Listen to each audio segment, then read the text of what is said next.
سلطان صلاح الدین ایوبی کے دور کے ایمان افروز واقعات۔ ناجی غصے کے عالم میں اپنے کمرے میں ٹہل رہا تھا۔ جو کوئی اسے ٹھنڈا کرنے کی بہت کوشش کی لیکن اس کا غصہ بڑھتا ہی رہا۔ جو کوئی بولی مجھے اس کے پاس جانے دے، میں اسے شیشے میں اتار لوں گی۔ بیکار ہے، ناجی نے گرج کر بولا۔ وہ کم وقت حکم نامہ جاری کر چکا جس پہ عمل بھی شروع ہو چکا ہے۔ مجھے کہیں کا نہیں چھوڑا اس نے، تمہارا جادو نہیں چل سکا اس پہ کوئی۔ مجھے معلوم ہے یہ سازش کرنے والے کون ہیں۔ وہ میری ابھرتی ہوئی حیثیت سے حسد کرتے ہیں۔ میں امیر مصر بننے والا تھا، میں نے یہاں کے حکمرانوں پر حکومت کی ہے، جبکہ میں معمولی سالار تھا اور اب میں سالار بھی نہیں۔ اس نے دربان کو کہا اور اس کو بلاؤ، اور اس کے ساتھ وہ صلاح الدین ایوبی کے نئے حکم نامے پر تفصیلی تبادلہ خیالات کیا، مگر دونوں اس کے خلاف کسی کارروائی کا نہ سوچ سکے۔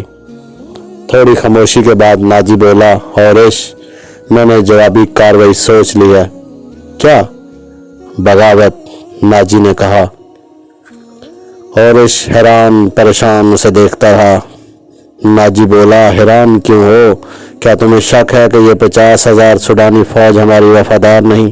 کیا یہ صلاح الدین ایوبی کی نسبت مجھے اور تمہیں اپنا حاکم اور بہی خواہ نہیں سمجھتی؟ کیا تم اپنی فوج کو یہ کہہ کر بغاوت پر آمادہ نہیں کر سکتے کہ تمہیں مصریوں کا غلام بنایا جا رہا ہے جبکہ مصر تمہارا ہے؟ ہورش گہری سانس لے کر بولا، میں نے اس اقدام پر غور نہیں کیا تھا۔ بغاوت ہو سکتی ہے لیکن مصر کی نئی فوج بغاوت کو دبا سکتی ہے اور اس فوج کو کمک بھی مل سکتی۔ حکومت سے ٹکر لینے سے پہلے ہمیں ہر پہلو پر غور کر لینا چاہیے۔ میں غور کر چکا ہوں، ناجی نے جواب دیا۔ میں عیسائی بادشاہوں کو مدد کے لیے بلا رہا ہوں۔ تم 2 پیغمبر تیار کرو، انہیں بہت دور جانا ہے۔ زکوئی اپنے کمرے میں جاؤ۔ زکوئی اپنے کمرے میں چلی گئی اور وہ دونوں سوچ و بچار کرتے رہے۔ صلاح الدین ایوبی نے دونوں فوجوں کو مدغم کرنے کا جو 7 روز مقرر کیا، ناجی پوری طرح تعاون کرتا رہا۔ 4 روز گزر چکے تھے۔ اس دوران ناجی صلاح الدین ایوبی سے ملا لیکن اس نے کوئی شکایت نہ کی۔ تفصیلی رپورٹ دے کر صلاح الدین ایوبی کو مطمئن کر دیا کہ 7ویں روز دونوں فوجیں ایک ہو جائیں گی۔ صلاح الدین ایوبی کے نائبین نے بھی اسے رپورٹ دی کہ ناجی دیانتداری سے تعاون کر رہا ہے، مگر علی بن سفیان کی رپورٹ پریشان کن تھی۔ اس کی انٹیلیجنس سروس نے رپورٹ دی تھی کہ سوڈانی فوج کے سپاہیوں میں بے اطمینانی اور ابتری پائی جاتی ہے۔ وہ مصری فوج میں مدغم ہونے پر خوش نہیں۔ ان کے درمیان یہ افواہیں پھیلائی جا رہی تھی کہ مصری فوج میں مدغم ہو کر ان کی حیثیت غلاموں کی سی ہو جائے گی۔ انہیں مال غنیمت تو ملے گا، نہیں، مگر ان سے بار برداری کا کام لیا جائے گا، اور سب سے بڑی بات کہ انہیں شراب نوشی کی اجازت نہیں ہوگی۔ علی بن سفیان نے یہ رپورٹیں صلاح الدین ایوبی تک پہنچا دی۔ ایوبی نے کہا کہ یہ لوگ طویل مدت سے عیش کر رہے ہیں، انہیں نئی تبدیلی یقیناً پسند نہیں آئے گی۔ مجھے امید ہے کہ وہ نئے حالات اور ماحول کے عادی ہو جائیں گے۔ اس لڑکی سے ملاقات ہوئی یا نہیں؟ صلاح الدین ایوبی نے پوچھا۔ نہیں، علی نے جواب دیا، اس سے ملاقات ممکن نظر نہیں آ رہی۔ ناجی نے اسے قید کر رکھا ہے۔ اس سے اگلی رات کا واقعہ ہے۔ رات تاریک تھی، زکوئی اپنے کمرے میں تھی۔ ناجی اور اس کے ساتھ اپنے کمرے میں تھا۔ زکوئی نے گھوڑوں کے قدموں کی آواز سنی تو پردہ ہٹا کر دیکھا۔ باہر چراغوں کی روشنی میں اسے 2 گھوڑا سوار گھوڑوں سے اترتے دکھائی دیے۔ لباس سے وہ تاجر معلوم ہوتے تھے۔ گھوڑوں سے اتر کر ناجی کے کمرے کی طرف چلے تو ان کی چال بتاتی تھی کہ یہ تاجر نہیں۔ اتنے میں ہورش باہر نکلا۔ دونوں سوار اسے دیکھ کر رک گئے۔ ہورش کو سپاہیوں کے انداز سے سلام کیا۔ ہورش نے ان کے گرد گھوم کر ان کے لباس کا جائزہ لیا، پھر انہیں کہا، ہتھیار دکھاؤ۔ دونوں نے پھرتی سے چوگے کھولے اور ہتھیار دکھائے۔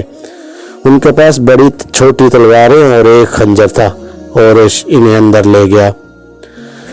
زکوئی گہری سوچ میں کھو گئی۔ وہ کمرے سے نکلی اور ناجی کے کمرے کا رخ کیا، مگر دربان نے اسے دروازے پر روک لیا اور کہا کہ اسے حکم ملا ہے کہ کسی کو اندر نہ جانے دوں۔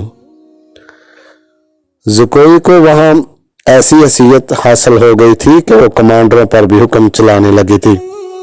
دربان کے روکنے سے وہ سمجھ گئی کہ اسے کوئی خاص بات ہے۔ اسے یاد آیا کہ 2 راتیں قبل ناجی نے اس کی موجودگی میں اورش سے کہا تھا، میں عیسائی بادشاہوں کو مدد کے لیے بلاؤں گا، تم 2 پیغمبر تیار کرو، انہیں بہت دور جانا ہے، اور بغاوت کی باتیں بھی کی تھی۔ یہ سب کچھ سوچ کر وہ اپنے کمرے میں واپس چلی گئی، اور اس کے اور ناجی کے خاص کمرے کے درمیان ایک دروازہ تھا جو دوسری طرف سے بند تھا۔ اس نے اس دروازے کے ساتھ کان لگا دیے۔ ادھر کی آوازیں دھیمی تھی، اسے کوئی بات سمجھ نہ آئی۔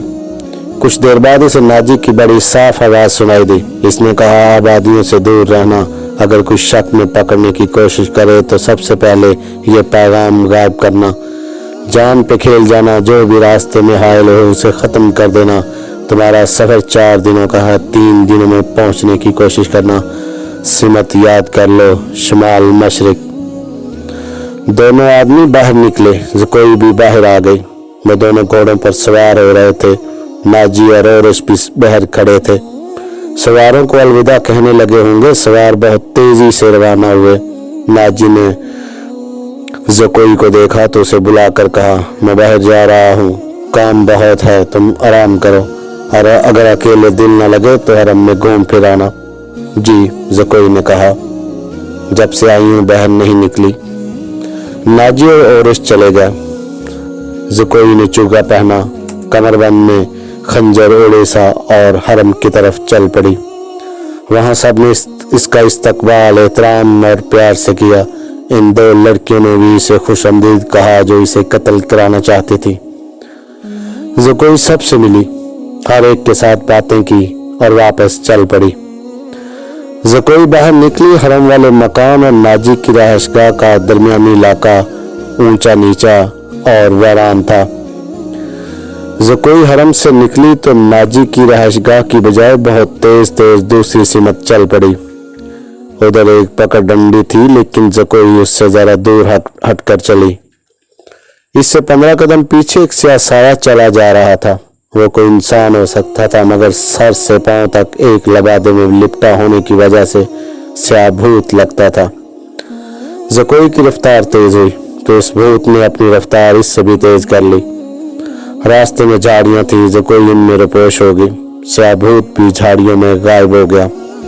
وہاں سے کوئی 300 گز آگے صلاح الدین ایوبی کی رہائش تھی، جس کے ارد گرد فوج کے اعلیٰ رتبوں کے افراد رہتے تھے۔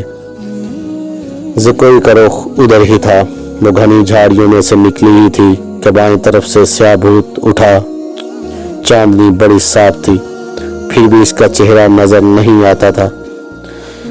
اس کے پاؤں کی آہٹ بھی نہیں تھی۔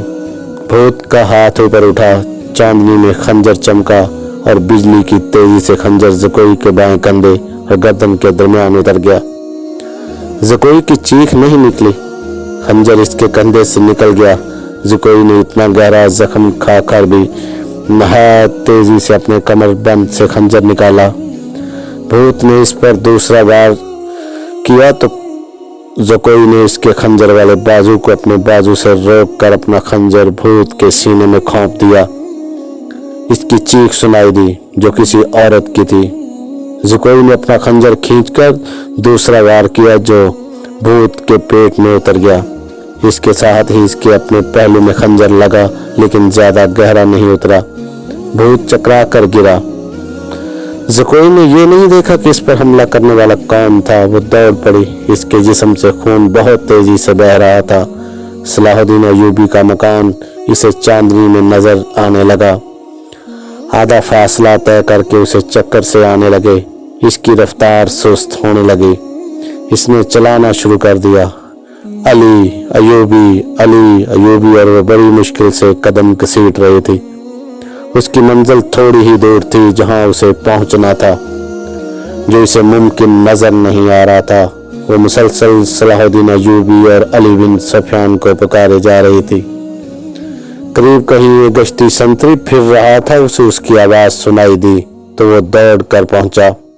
زکوئی اس پر گر پڑی اور کہا، مجھے امیر مصر تک پہنچا دو۔